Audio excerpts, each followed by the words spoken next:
And we're back here on Inside Black and Gold. And I just have to say, I went through the Saints film today, and it was not a pretty picture. And the first thing I will say right now is Chris Olave needs to hold on to the goddamn ball. I mean, like, we can bitch all we want about the refs and the officiating, and they were bad. And that should have been called a catch. And if you go back to week 2, it was called a catch and a fumble. That's what drives me the most nuts is if you go back and you watch, I tweeted this, if you go back and you watch that play in week 2 where Chris Olave caught it and went to the ground and dropped it, and then the Bucs recovered and it was a fumble, it's the exact same play. The only difference is he wasn't touched. So it was a fumble. In this case, he was touched. So he should have been down by contact. So the fumble wouldn't have counted. And so the refs suck, and they still suck. They always sucked, and it hasn't changed. But you are a professional catcher of footballs. That is your job. I don't know. I want to talk to him and ask him, like, if these are drills that you do to, like, learn how to fall with the ball in your hands, because it just seems like it's just not something he's good at. No, like we see Alvin on the balance board or doing all those crazy things with his trainer. I would imagine that Olave is going to have to hook up with somebody that's going to, whether it's those foam, bats that you have to, every time he catches the ball, or, I don't know if he can really simulate falling to the ground, though. What are you talking about? You don't have to simulate falling to the ground. You could just fall. I know, but then they're like, oh, Chris Olave hurt his shoulder in practice falling to the ground, and he's out for the season. I'm just worried about that kind of thing. No, I'm sorry.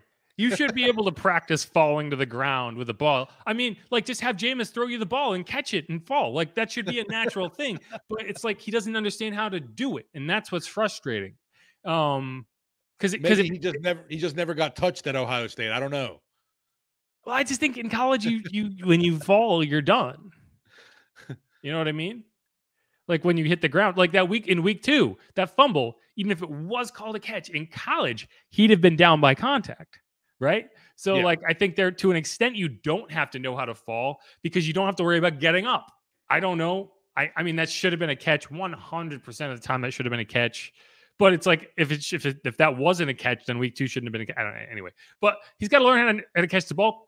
Jawan Johnson, in the last 5 minutes of that game, had the ball bounce off his hands twice. One of them was on the fumble by Alvin Kamara, but, like, he could have, like, he was right there. He could have been able to corral that ball, and it would have turned a fumble into a huge play. It would have been a touchdown. And it's like that everything. For like, us, you saw that happen to the 49ers, right? Like, yes. Tyrann Mathieu made a play and popped up in the air, and they caught a touchdown. The same thing could have happened for the Saints, but they didn't do it.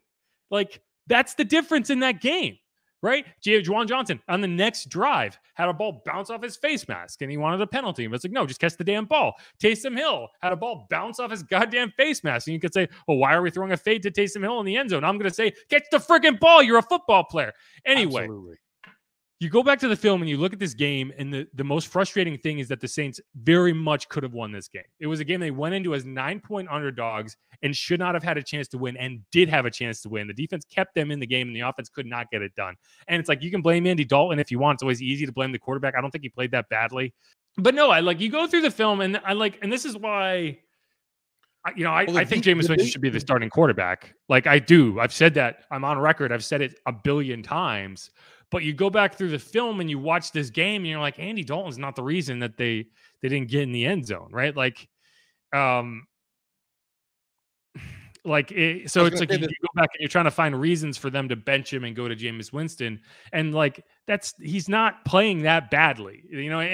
Like, whether you think he should be the starter or not, nothing he did in this game is, like, going to make you feel like, oh man, he should never be the starting quarterback for this team, because he's the exact same guy he was when they put him in the first time.